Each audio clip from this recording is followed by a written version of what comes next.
हरे कृष्णा, राधे राधे। स्वागत है आप सभी का एक बार फिर से हमारे चैनल टू टू पिंकी शॉर्ट्स में। कैसे हैं आप सभी लोग? आशा करती हूँ आप सभी अच्छे होंगे, खुश होंगे और स्वस्थ होंगे। कमेंट सेक्शन में बताया कीजिए आप सभी कैसे हैं और साथ में राधे राधे भी लिखा कीजिए। अच्छा लगता है हमें पढ़कर और ये जानकर कि आप सभी अच्छे हैं और हमारे वीडियो के माध्यम से हमारे साथ जुड़े हुए भी हैं। फ्रेंड्स, आज की वीडियो में हम जानेंगे हमारे घर में भगवान का वास है तो हमें क्या क्या संकेत मिलते हैं। तो वीडियो स्टार्ट करने से पहले मैं आप सभी से रिक्वेस्ट करना चाहूंगी, अगर आपने अभी तक हमारे चैनल को सब्सक्राइब नहीं किया है तो प्लीज हमारे चैनल को सब्सक्राइब कर लीजिएगा, बेल आइकन को भी प्रेस कर लीजिएगा ताकि हमारे आने वाली वीडियो की नोटिफिकेशन आप तक जाती रहे। तो चलिए वीडियो स्टार्ट कर लेते हैं और जान लेते हैं जब भगवान का हमारे घर में वास होता है तो हमें क्या क्या संकेत मिलते हैं।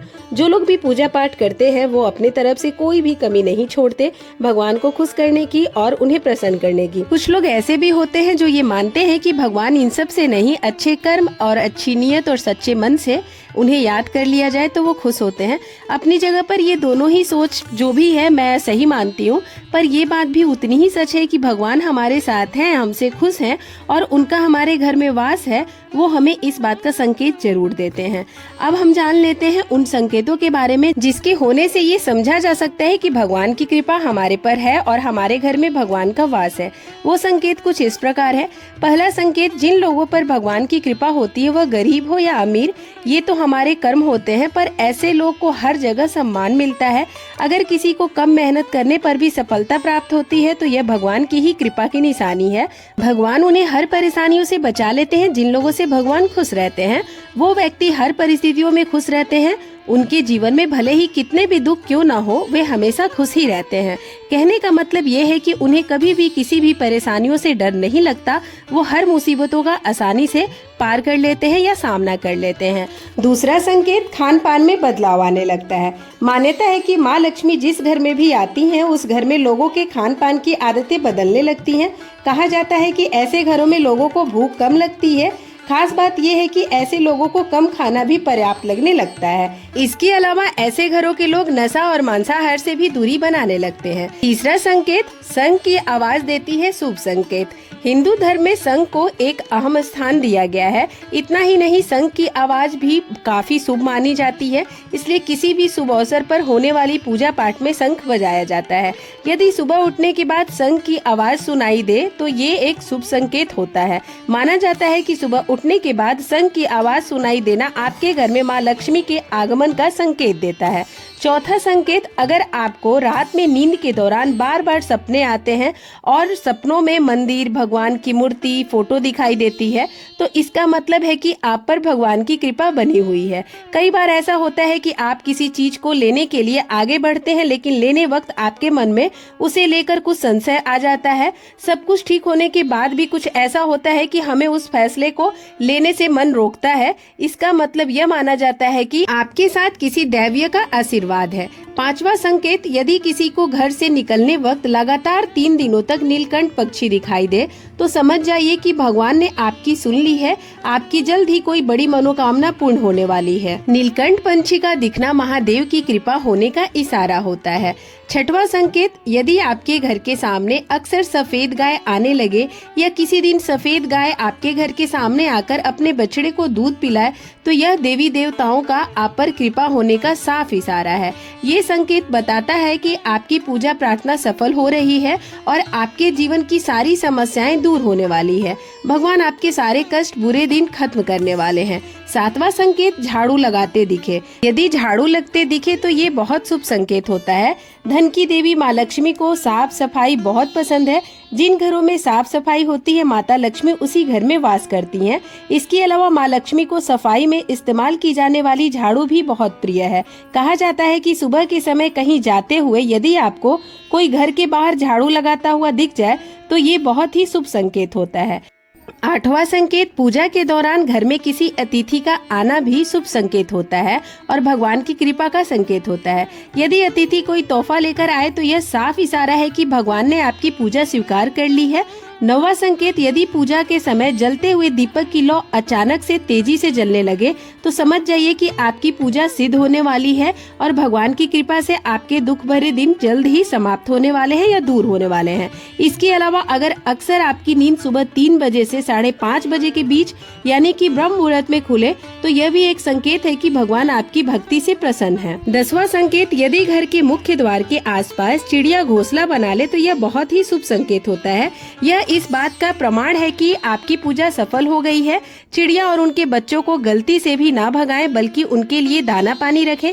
यदि पूजा करते समय आप इतने भावपूर्ण हो जाएं कि आपकी आंखों से आंसू निकलने लगे तो यह इस बात का संकेत है कि भगवान ने आपके मन की पुकार सुन ली है। 11वां संकेत, यदि संतान आज्ञाकारी है तो ये भी भगवान की ही कृपा है, वरना आज के समय में ज्यादातर लोग अपनी संतान की वजह से ही दुखी हैं। सही गलत के बीच अंतर करने की क्षमता जिन लोगों के पास है उन पर उनके इष्ट देव का आशीर्वाद होता है और भगवान के दर्शन सपने में करने वाले लोगों पर भी देवी देवताओं की कृपा होती है। भगवान हर किसी को दर्शन नहीं देते और जो हर परिस्थिति से सामान्य रहकर निपटना जानता है ऐसे लोगों पर भगवान का हाथ होता है, तभी ये संभव हो पाता है। 12वां संकेत, सुबह पूजा पाठ संपन्न करने के बाद आप घर से बाहर जाएं कहीं तो आपको बंदरों का झुंड दिख जाए तो यह भी संकेत बताता है कि आपकी पूजा सिद्ध होने वाली है और आप पर भगवान की कृपा आप पर बनी हुई है। कोशिश करें कि उन बंदरों को कुछ न कुछ खाने को दे। 13वां संकेत, यदि आपके घर में बिना किसी धूप, रूम स्प्रे या आर्टिफिशियल फ्रेग्रेंस के इस्तेमाल किए बिना भी घर में खुशबू और ताजगी महसूस होती है तो समझे कि आप पर भगवान की कृपा है। साथ ही जल्द से जल्द आपके बुरे दिन समाप्त होने वाले हैं और आपके दिन फिरने वाले हैं। 14वां संकेत, अगर आपकी नींद अचानक से बार बार रात के 3 बजे के बाद खुलती है तो इसे मामूली बात ना समझे, ये संकेत बहुत ही शुभ माना जाता है। ऐसा माना जाता है कि रात के 3 बजे के बाद देवी देवताओं की शक्तियाँ जागृत हो जाती हैं, जो कि आपसे बहुत कुछ कहना चाहती हैं। ऐसे में आपका बार बार 3 बजे के बाद उठना कामयाब होने का संकेत है। वहीं रात के 3 बजे के बाद देवी देवताओं से मांगा हुआ वरदान भी खाली हाथ नहीं जाता, भगवान आपकी प्रार्थना अवश्य सुनते हैं। 15वां संकेत, अगर किसी को सपनों में ऊंचे ऊंचे पर्वत दिखाई देते हैं और वहां से बहता हुआ झरना आपको दिखाई देता है और उस जल को आप पी लेते हैं तो निश्चित तौर पर आपकी कामयाबी अवश्य प्राप्त होती है।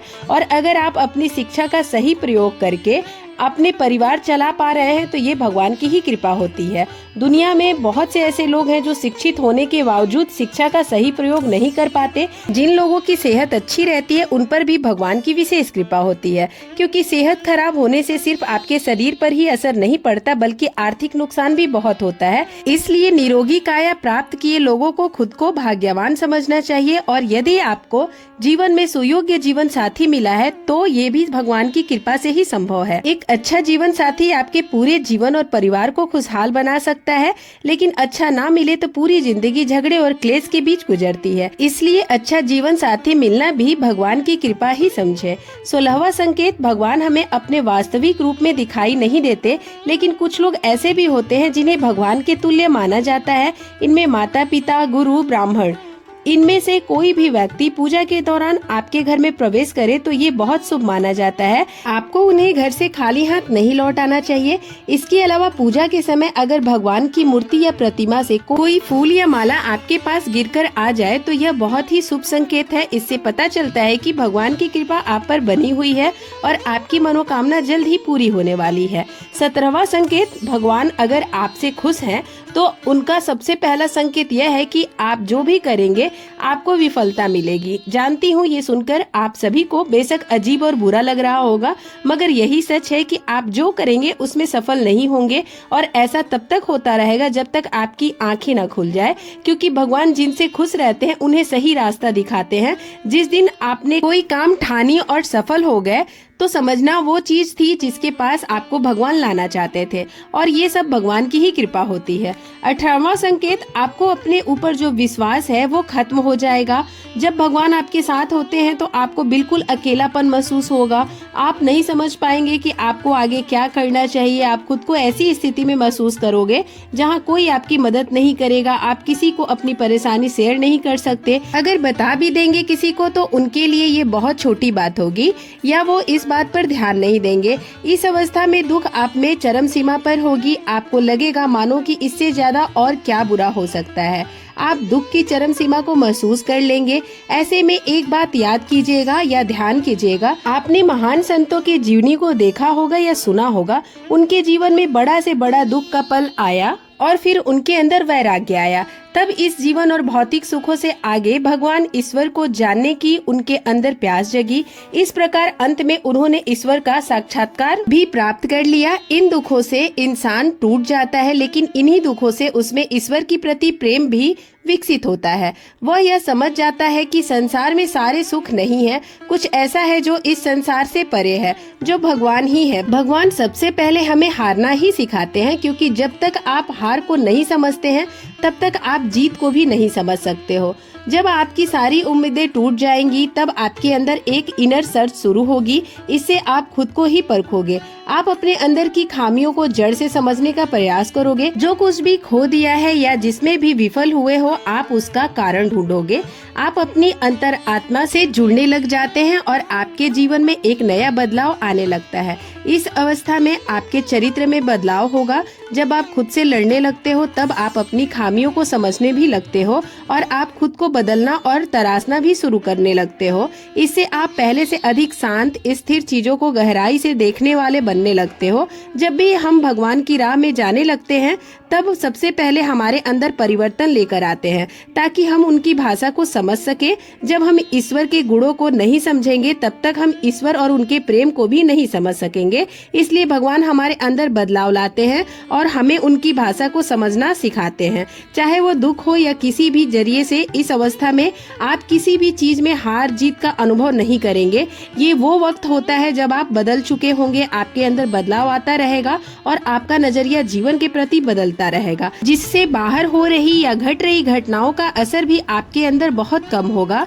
बाहर संसार में होने वाली हर घटना को आप एक नाटक की तरह देखने लगेंगे, न कि एक वास्तविकता के रूप में। आपके अंदर साक्षी भाव आ जाएगा। आपके लिए संसार एक नाटक होगा, इससे ज्यादा कुछ भी नहीं। तो समझिए आप भगवान के बहुत करीब हैं। ये सारी चीजें किसी किसी में होती हैं और सही मायने में यही वो पल होता है जब हम भगवान से सच्चे मन से जुड़ते हैं।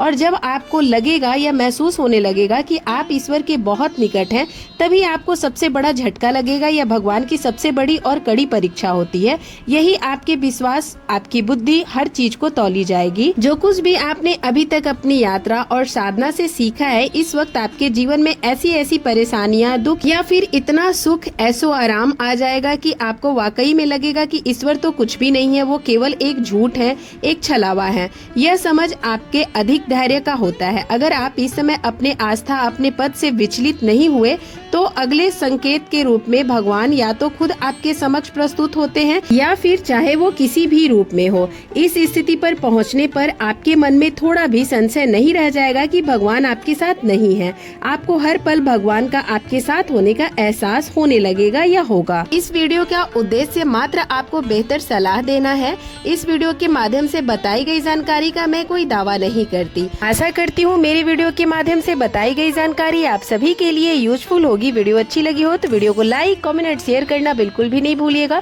मैं एक बार फिर से आप सभी से रिक्वेस्ट करना चाहूंगी, अगर आपने अभी तक हमारे चैनल को सब्सक्राइब नहीं किया है तो प्लीज हमारे चैनल को सब्सक्राइब कर ले, बेल आइकन को भी प्रेस कर ले, ताकि हमारे आने वाली वीडियो की नोटिफिकेशन आप तक जाती रहे। हमारे वीडियो में लास्ट तक बने रहने के लिए आप सभी का दिल से धन्यवाद। अब मैं आप सभी से विदा लेना चाहूंगी। मिलती हूँ अगली वीडियो में और भी नई जानकारी के साथ। तब तक के लिए आप सभी को राधे राधे, जय श्री राधे।